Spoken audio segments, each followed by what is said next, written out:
আজকে আমাদের পার্লামেন্টারি বোর্ডের মিটিং ছিল। মিটিংয়ে সভাপতিত্ব করছেন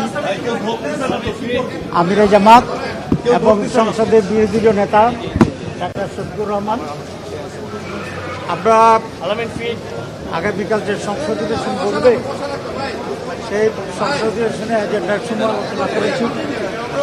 আমাদের এমপিদের ভূমিকা কী হওয়া উচিত সে ব্যাপারে কিছুটা দিক নির্দেশনা দেওয়া হয়েছে।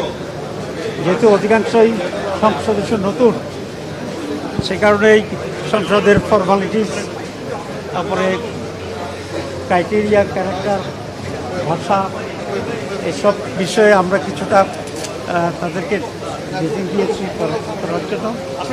আর স্পিকারের বিষয়ে আমরা একটা সিদ্ধান্তে পৌঁছেছি নিঃসন্দেহে, তবে এটা যখন প্রস্তাব আসবে তখন এটা আমরা জানাবো। আমরা মনে করি রাষ্ট্রপতির ভাষণ দেওয়ার কোনো অধিকার নাই, স্বৈরাচারের দোষর।